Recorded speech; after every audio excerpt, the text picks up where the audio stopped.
meus amores! E agora vamos iniciar nossa aula de ciências. Espero que todos vocês fiquem atentos, prestem atenção, porque hoje vamos falar do ciclo da vida. Isso mesmo, o ciclo da vida dos animais. Então peguem aí o caderno 2, abram na página 22. Quero todo mundo atento, acompanhando a aula. Vamos lá? Você já parou para pensar que logo após o nascimento você precisou de cuidados constantes? Então vocês já pararam para pensar os cuidados que vocês tiveram que ter assim que vocês nasceram? Então vamos lá citar alguns. Vocês não se alimentavam, isso, sozinhos não. Vocês precisavam de ajuda, né? Vocês não caminhavam sozinhos, vocês não conseguiam se limpar e nem se vestia sozinho. Não é isso? Se a gente for pensar, tudo isso acontecia. Então, a gente precisava de cuidados, não é isso? Atualmente, isso mudou, pois você está em uma nova etapa de seu desenvolvimento. Então, hoje, vocês já conseguem comer sozinhos, vocês já caminham sozinhos, não é isso? Conseguem tomar banho sozinhos, não é isso? Porque a gente vai vivendo etapas e etapas da nossa vida. Então, chegou um momento que quando a gente nasceu, a gente precisou de ajuda para fazer tudo isso. Agora que vocês já estão grandinhos, vocês já conseguem realizar isso sem a ajuda de um adulto. Os animais, gente, eles também passam por mudanças ao longo do ciclo da vida deles.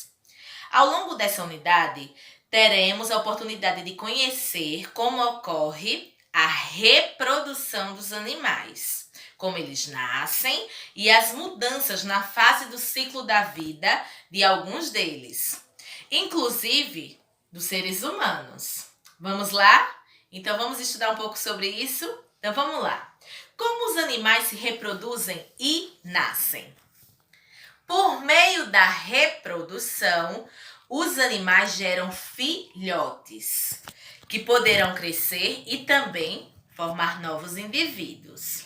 Assim, a existência da espécie é garantida, ou seja, quanto mais os animais reproduzem, o que é reproduzir mesmo é ter filhotes. Então, isso vai mantendo a espécie. Eu lembro que falamos da aula passada de animais que estão ameaçados de extinção.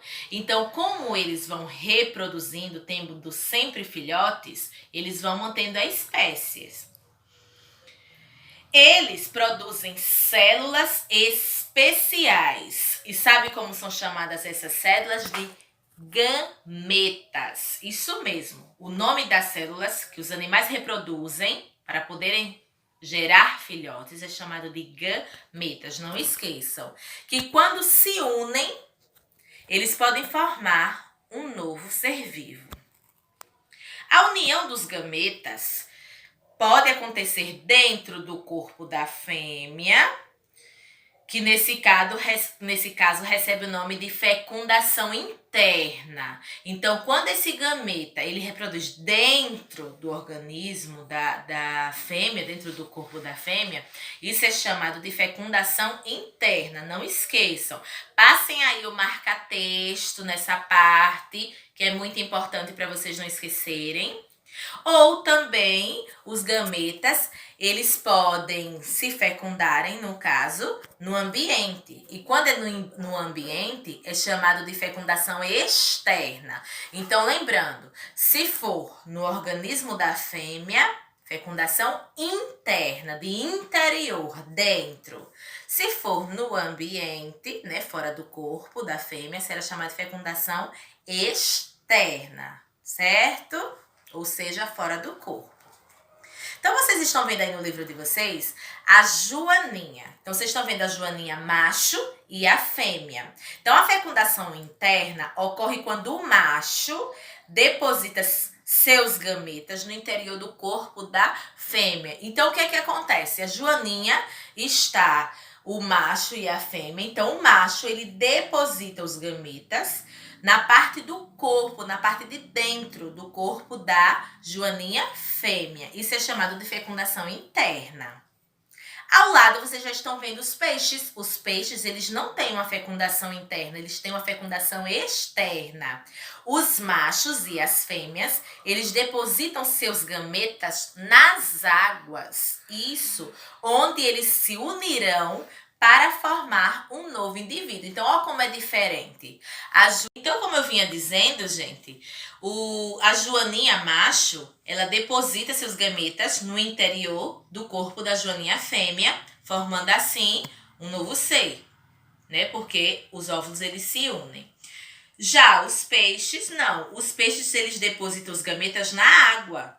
Então, aí, na água, os gametas do peixe feminino com o peixe masculino, eles se unem para formar um novo ser, um novo indivíduo. Os animais que geram seus filhotes no interior da barriga da fêmea, eles são denominados como os animais vivíparos. Então, esses animais, gente, que geram seus filhotinhos na barriga, são os vivíparos, certo? Não esqueçam.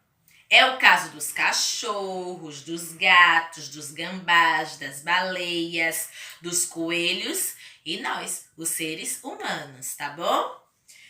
Os animais cujos filhotes se desenvolvem no interior de ovos, que são depositados no ambiente, ou seja, fora do corpo da mãe, eles são chamados de ovíparos, ok?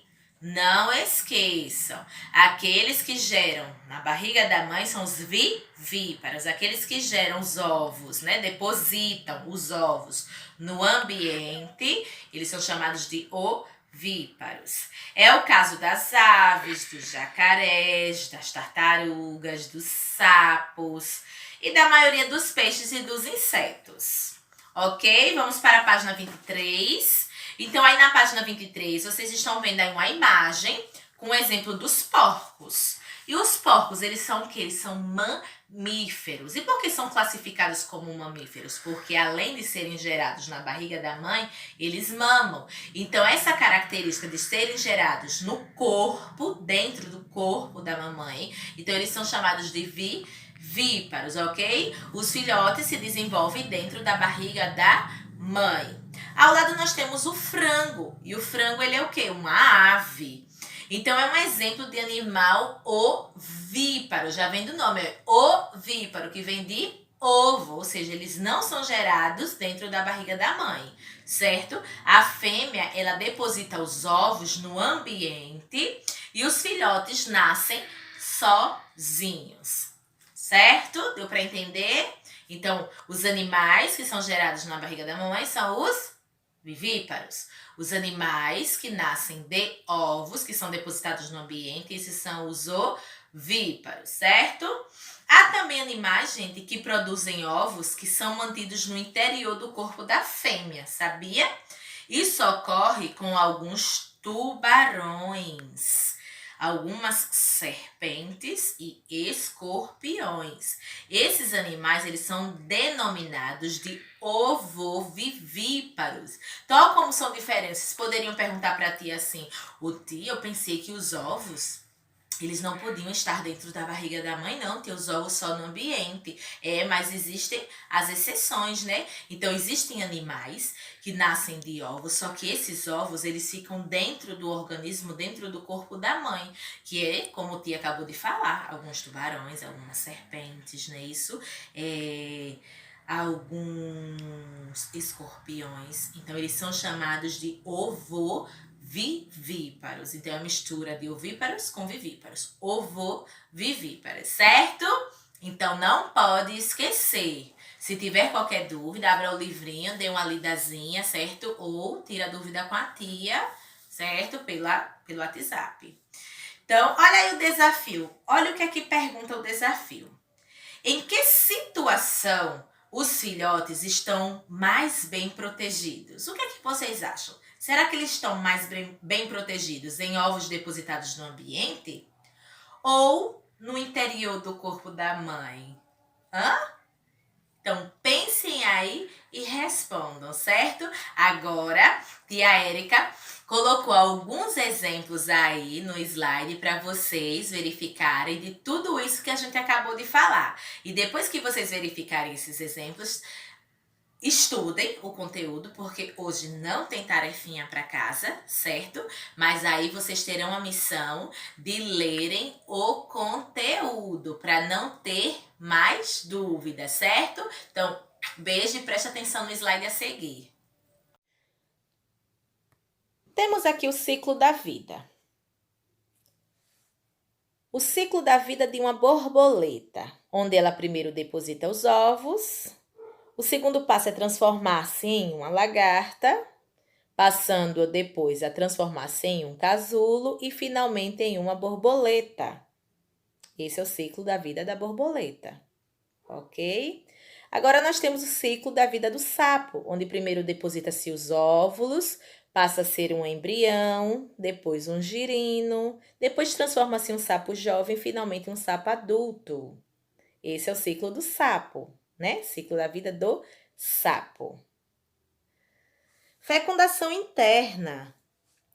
A fecundação interna vem, como o Tia acabou de falar, né? Isso para vocês. Nós temos aí um sapo fêmea e um sapo macho, onde deposita-se o macho os espermatozoides, que se une com os óvulos da fêmea.